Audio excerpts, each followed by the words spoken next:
The silence after she leaves is different than you imagined it would be. Not the peaceful quiet of solitude you once cherished, but something heavier, a stillness that echoes with questions you never thought you'd need to ask. After decades of marriage, perhaps after losing a spouse, you believed you understood how love worked. You gave everything you had, you provided security, showed up consistently, remembered the small details that mattered. You offered the wisdom of your years, the stability of your experience, the comfort of knowing exactly who you were and what you could give. Yet somehow she pulled away.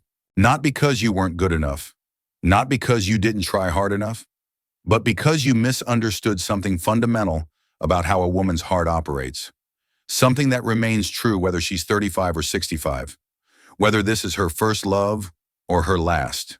The question that haunts the quiet evenings is always the same. How could someone walk away after everything I gave them? The answer isn't what most men want to hear, especially those of us who've lived long enough to believe we've figured out the rules of love. Understanding the female heart, it's about feeling, not history. She was never loyal to your actions. She was loyal to how she felt when she was with you. Not 5 years ago when you first met. Not during those golden months when everything seemed perfect. Right now, at this moment, you can build a beautiful life together.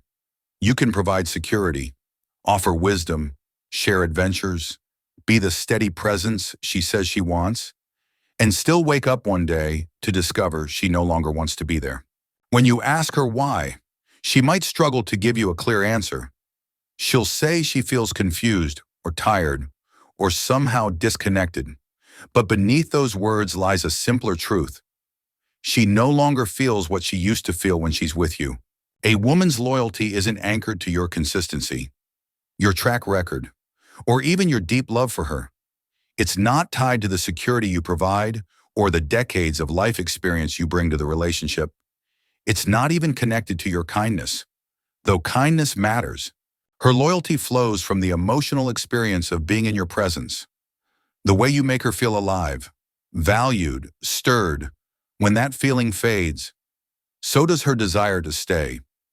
Regardless of everything you've built together, this challenges everything we've learned about love as men, particularly those of us who've lived through an era when commitment meant something different.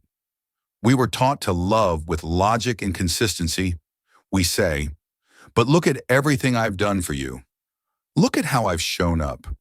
We expect love to be reciprocated based on effort and faithfulness, but her heart isn't calculating your contributions. It's responding to the energy you bring into the room today. You could have spent years being everything she said she wanted, reliable, caring, present. But if your presence today feels uncertain, needy, or diminished, she'll begin to withdraw.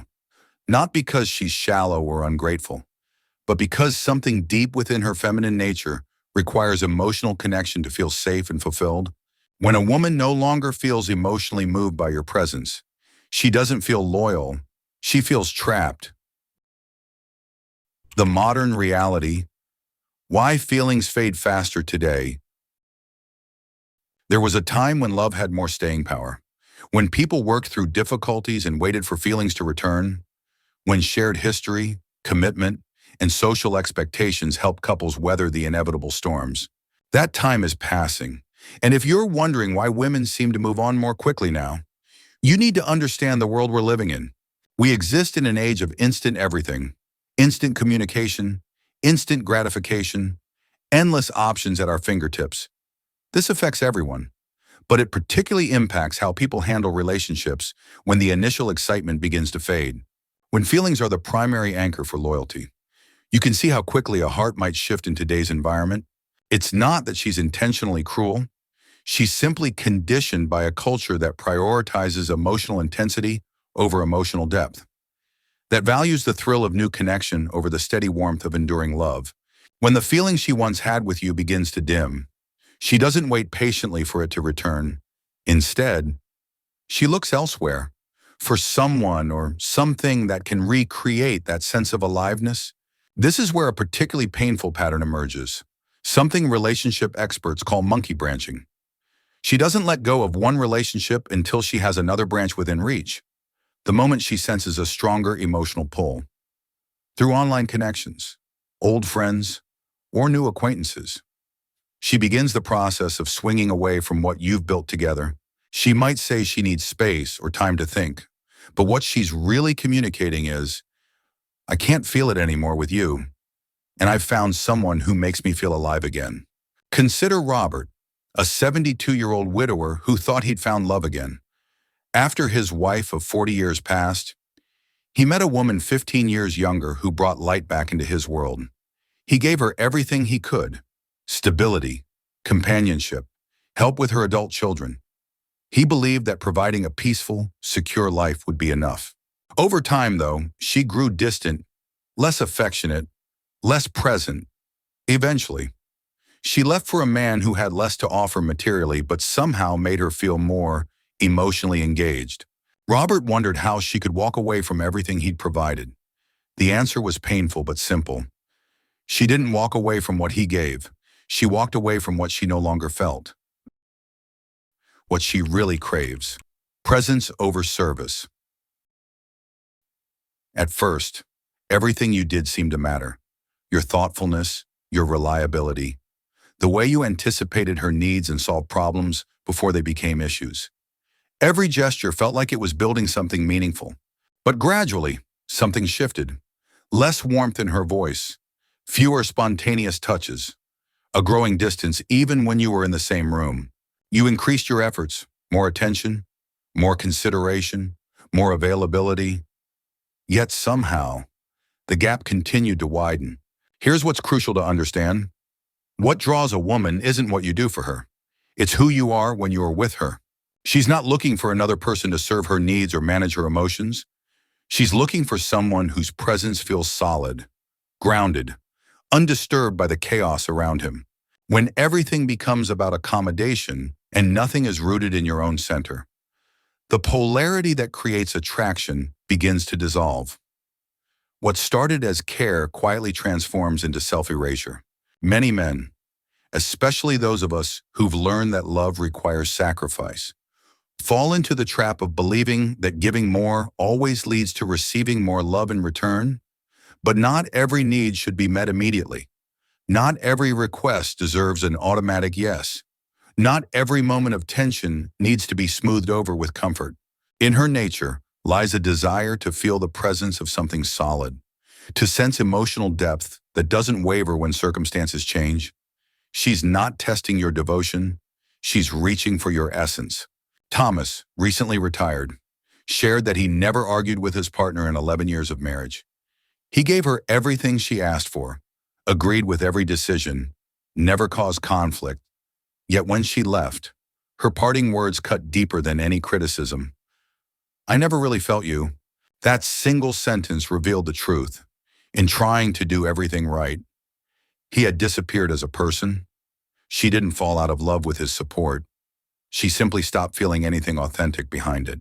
What awakens lasting attraction isn't compliance. It's the quiet strength that says, I see you, I care about you, but I won't diminish myself to keep you comfortable. Genuine presence doesn't chase, please, or convince. It doesn't depend on her mood to remain whole. It simply stands, solid and real. Returning to your center. The path forward.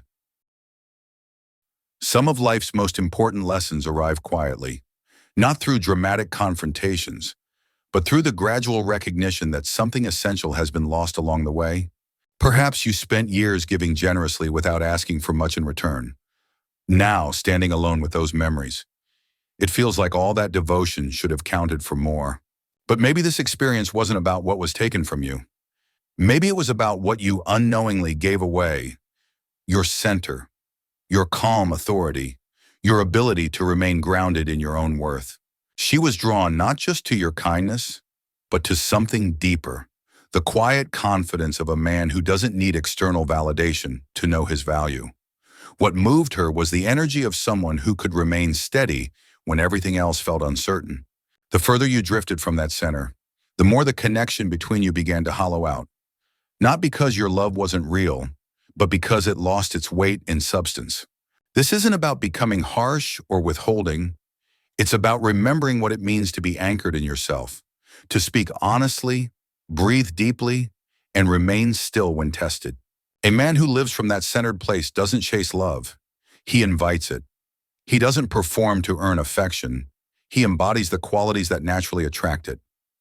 What he offers isn't comfort alone, but certainty, the assurance that comes from knowing exactly who he is and what he stands for. If there's one truth to carry forward, it's this. You were never meant to prove your worth to be loved. You were meant to stand in that worth so clearly that love recognizes and responds to it naturally. The path forward begins with returning to that still place within yourself. The part that never needed to earn attention because it already carried its own quiet power. That version of you hasn't disappeared. It's been waiting patiently, ready to emerge when you're ready to remember who you truly are. You are not diminished by this experience. You are educated by it, and your capacity for deep, authentic love remains as strong as ever, perhaps stronger, because now you understand the difference between love that empowers and love that diminishes. Your strength is still here, quiet, steady, and ready to be felt again.